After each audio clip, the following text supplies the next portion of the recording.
Bem, pessoal, vamos de BTC no fim de tarde dessa quinta-feira, 28 de dezembro, agora em Vilnius, na Lituânia, 21 horas e 24 minutos, no Brasil, 16 e 24 da tarde. Gente, aqui no gráfico de 6 horas, ancorado pela banda de VWAP mensal, a BTC está travadinha no patamar da VWAP mensal. Vocês vejam que mesmo naquela agulhada do dia 26 de dezembro, onde a BTC fez na mínima 41.637, o corpo real vendedor já havia travado na VWAP mensal, que passou a ser o nosso mais poderoso suporte. Agora, então, que a VWAP mensal está se confundindo na projeção aqui com a extensão dessa LTB, linkando essa série de fundos ascendentes com essa inclinação padrão de 45 graus, é normal que o preço fique aprisionado nesse patamar, mas já já a gente vai voltar a estressar a aresta superior dessa cunha triangularizada que está aprisionando a BTC. Se romper 45 mil dólares, aí a gente já sabe, é chapéu para o palhaço. Aqui no diário a gente explode em direção a 52, 53 mil dólares. A VWAP mensal está meio que se confundindo com a mediana do canal de Keltner.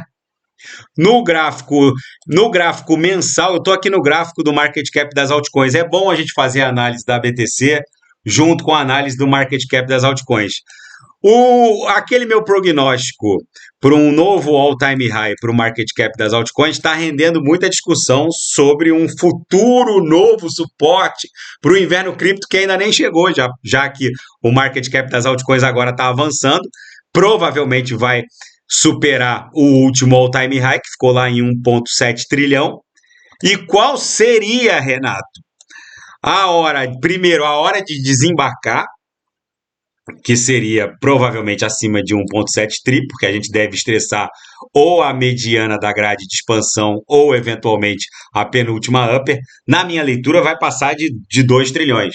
Com certeza vai para mais de 3 trilhões, entre 3, 4, talvez 5 trilhões de dólares.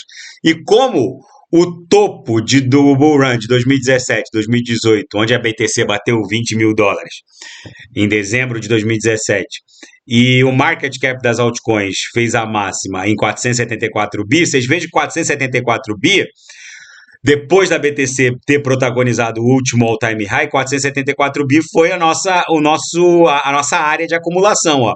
Chegou a fazer a mínima em 431 bi, depois acumulou numa figura triangularizada de caráter ascendente no patamar de 400 e poucos bi. Então, como o último topo é 1,7 tri, o que eu posso afirmar aos senhores em termos de interpretação de um padrão comportamental objetivo que que o mundo cripto e a BTC protagonizaram no passado? Se o market cap das altcoins protagonizou o último topo em 1,7 tri, se a gente buscar 5 trilhões, o que a gente pode antecipar ou prognosticar dessa realidade objetiva? Se o topo de 2017, 2018 foi o suporte subsequente do inverno cripto que aconteceu no pós all-time high de 2020-21, onde bateu 1,7 tri, se a gente bater 5 trilhões, o suporte subsequente provavelmente vai ficar lá entre 1,5 e 1,7 trilhões.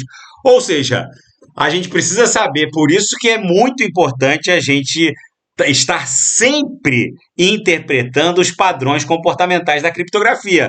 É bem provável que a gente avance para cima de 3 trilhões. Se bater 5, se bater 6, a gente vai saber a hora de saída lá na salva de VWAPs. Mas o mais importante é saber o suporte subsequente. Com certeza, o mundo cripto, o mundo das altcoins vai corrigir. Depois de bater 5 trilhões, talvez até um pouco mais ou um pouco menos, vai corrigir para o patamar do topo anterior, como fez aqui, ó. Bateu em 1,7 tri, corrigiu para o patamar do topo anterior. Acumulou em 400 e poucos bilhões.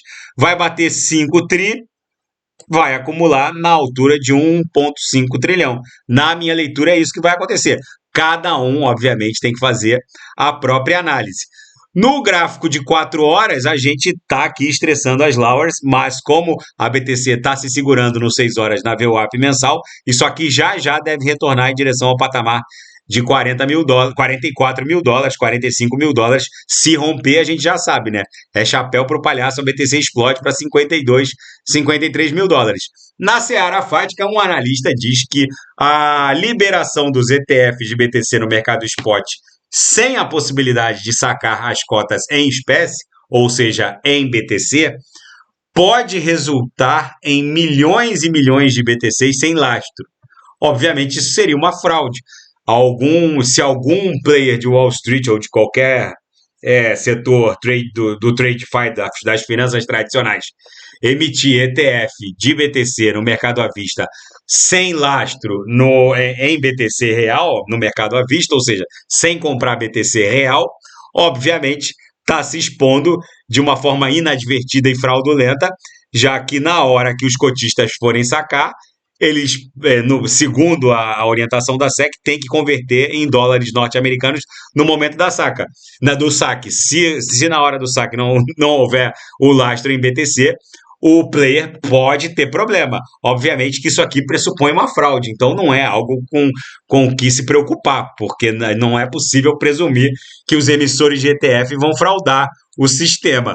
E de cada 100 BTCs que existem no mundo, uma pertence à MicroStrategy, do Michael Saylor, que já tem 1% de toda a BTC disponível no mundo. Enfim, é um novo normal. Michael Saylor é um dos maximalistas da Bitcoin mais interessantes que existe no mercado.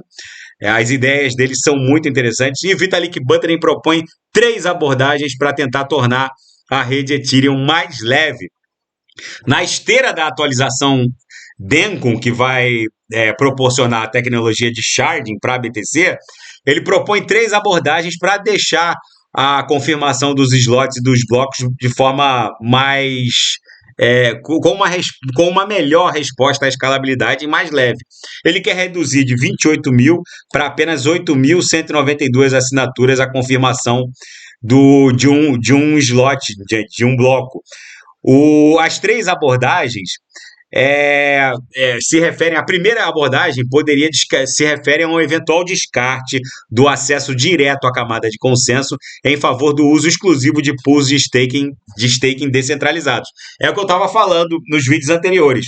O Vitalik Buterin, ele quer tirar o poder de voto dos Ethers colocados em staking de forma líquida e descentralizada, como uma Lido Finance. O sujeito não tem as 32 ETHs para fazer o staking direto na EVM, na Ethereum Virtual Machine, aí se vale de um protocolo de liquid stake como a Lido Finance oferece, que tem uma série de vantagens. É só chegar lá, colocar em stake, a Lido Finance te dá um recibo, que é o STETH, que vale 1 ETH.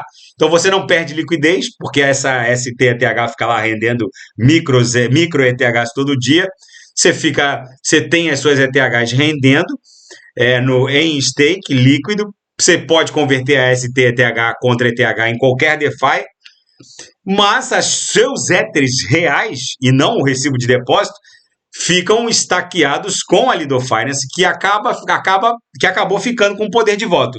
E ele quer mudar essa sistemática. Na segunda abordagem, ele propõe a criação de 2 camadas de validação, uma camada de alto risco, em que o staking bloqueado nessa camada também teria uma penalidade maior, porque é uma camada onde os blocos poderiam ser confirmados com uma quantidade de assinaturas bem menor que o normal, mas também o rendimento do staking de alto risco seria maior.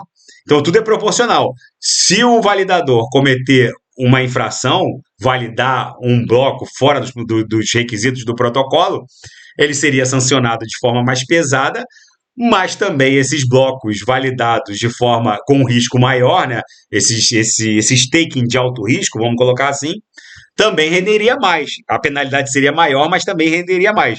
E tudo isso para tentar deixar a Ethereum mais leve. E a terceira abordagem propõe uma construção em conjunto e proporcional ao peso da aposta ofertada junto a um validador, rotacionando participantes de forma dinâmica. Isso minimiza em muito o risco de alguns validadores se unirem para tentar bifurcar a rede, por exemplo. Só uma ideia maluca que pode acontecer. Esses validadores de alto risco, nesse sistema de validação de alto risco, que podem confirmar um bloco com uma quantidade de assinaturas menor que a normalmente exigida, poderiam se unir numa quantidade não muito relevante, porque não são tantas assinaturas assim exigidas, e bifurcar a rede. Com base nessa possibilidade, o Vitalik Buterin propõe um sistema de rotação, ou seja, os participantes não saberiam quando exatamente eles estariam no sistema de staking e validação de alto risco. Ou seja, é muito interessante, o Vitalik Buterin tem uma cabeça assim diferenciada. Ele parece que é feito de qubits lá da computação quântica, a cabeça dele. E na seara geopolítica e finanças internacionais, cientistas de Hong Kong aproveitam um modelo de aprendizado humano para desenvolvimento de novos semicondutores de inteligência artificial. É o novo normal, a corrida maluca pela inteligência artificial. E a herdeira da L'Oréal, a Françoise Bettencourt-Meyers, se torna a primeira mulher do mundo a acumular mais de 100 bilhões de dólares, já que esse ralizinho das ações nessa última semana colocou ela nessa condição. E os Estados Unidos deram um freeze e bloquearam fundos iranianos destinados aos rebeldes iemenitas, os Houthis, que estão ameaçando o tráfego naval na entrada do Mar Vermelho em direção ao Canal de Suez. Gente, toda vez que o governo norte-americano congela ativos de países, de entes, pode ser de estados soberanos, até de grupos terroristas, não importa. Toda vez, eu vou repetir, toda vez que o governo norte-americano, que os Estados Unidos da América congelam, dão um freeze, como eles fizeram com as reservas cambiais russas, eles congelaram mais de 100 bilhões de dólares, agora eles estão dando um freeze nos recursos iranianos que eram destinados aos rebeldes iemenitas Houthis, que estão usando esses recursos para atacar a navegação no Mar Vermelho. Toda vez que o americano faz isso, eles só turbinam a liquidez do mundo cripto. Isso é muito bom. Esse cenário geopolítico absolutamente caótico é muito bom para a criptografia. Acaba também alimentando as vozes contrárias ao mundo cripto, mas isso empurra uma tonelada de dinheiro em direção à criptografia, mas não tem necessariamente relação com atividades ilícitas. No caso da Rússia, os Estados Unidos deram um freeze nas reservas cambiais russas, porque a Rússia invadiu a Ucrânia. Os russos simplesmente as corporações russas estão se valendo de stablecoins depois dessas sanções ocidentais e do freeze que deram nas reservas cambiais russas para liquidar as suas obrigações internacionais. Ou seja, tudo isso turbina o mundo cripto de uma maneira brutal, mas não necessariamente tem relação direta com atividades ilícitas. É uma consequência dessa política norte-americana de congelar dólares de entes que eles consideram inimigos, o que acaba empurrando mais dinheiro em direção à criptografia. Bem, gente, aqui no Diário a gente segue respeitando a mediana do canal de Keltner. Lá no 6 horas a gente tá travadinho, pousadinho aqui na confluência entre a VWAP mensal e a aresta inferior da nossa cunha, e agora a gente vai voltar a estressar a aresta superior. Tá bom, pessoal? Se nada fugir do script, eu volto amanhã para analisar a própria BTC. Fiquem com Deus e quem quiser sugerir alguma análise é só colocar nas mensagens abaixo. Grande abraço, até amanhã, fiquem com Deus.